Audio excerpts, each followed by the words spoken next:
Bismillah. Hai, Assalamualaikum. Guys, sudah sampai berita kepada saya dan sudah viral di dunia maya sebuah kasus bullying yang menimpa anak SMP di Cimanggu, Cilacap, Jawa Tengah. Tidak ada gusti budak SMP. Diketahui yang menjadi korban adalah FF, yang menjadi tersangka adalah MK. Sakaragoknya, selain sebutnya malah si Felix. Saya riset dari beberapa laman media berita dan beberapa akun media sosial. Semua ini bisa terjadi karena masalah perempuan.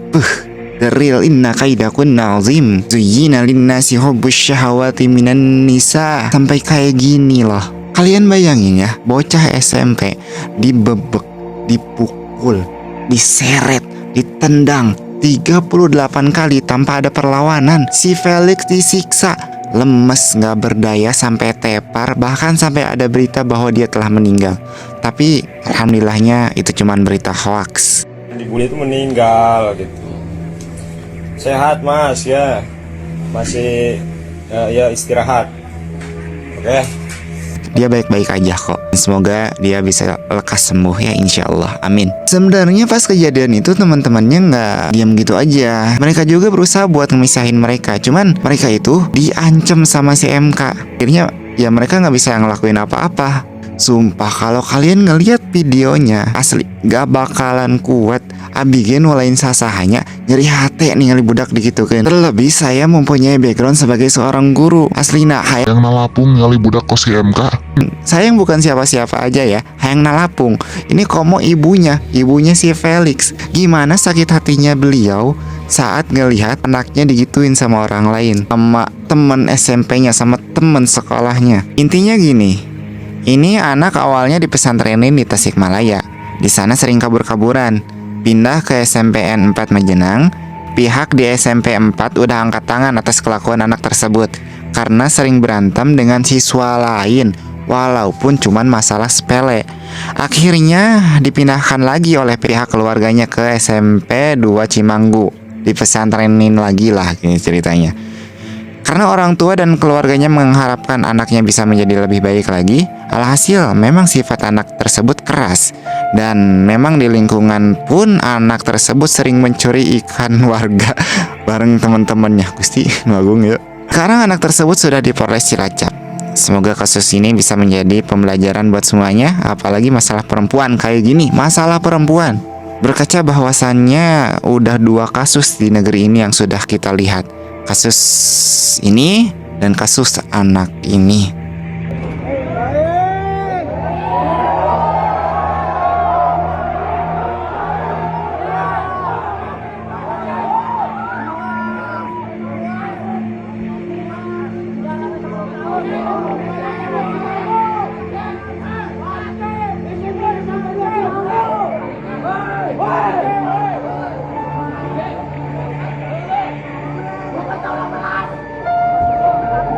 Padahal kalau saya cek dari akunnya Bapak Bayu _Karta, anak ini sebenarnya berprestasi loh. Cuman sayang nggak dibarengin sama akhlak yang baik.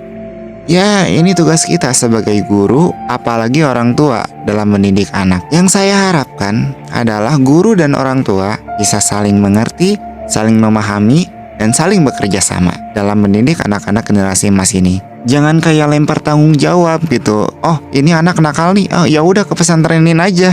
Nggak salah sih, cuman yang berpikiran kayak gitu nggak cuman Anda seorang. Kalau semua orang berpikiran hal yang sama-sama seperti Anda, ketika mereka punya anak yang nakal lalu dipesantrenin, ya ngumpul lah anak-anak nakal di pesantren. Ya tapi kalau misalkan mau menitipkan anak di pesantren, maka ya titipkanlah. Dengan syarat 100% anak itu adalah tanggung jawab gurunya. Apapun cara guru mendidiknya, jangan diprotes. Saya teringat kisah Muhammad Al-Fatih dengan gurunya.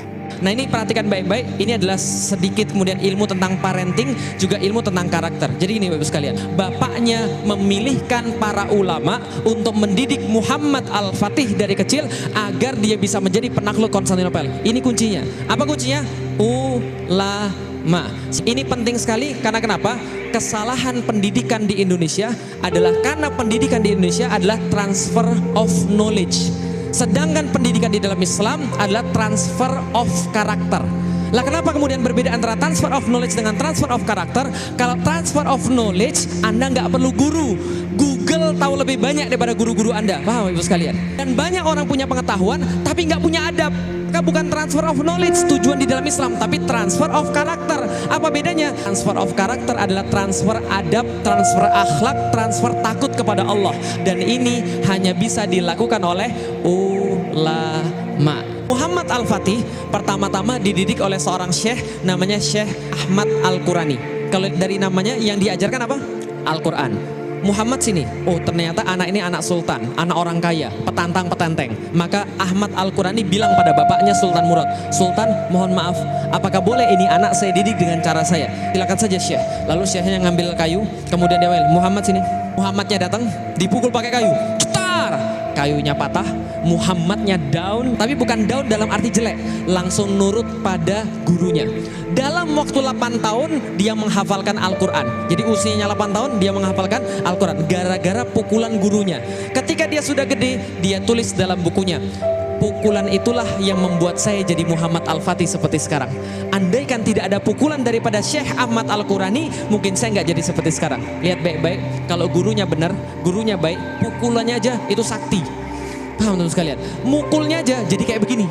Bisa dipahami ya? Tapi kalau gurunya nggak benar, mukulnya bahaya.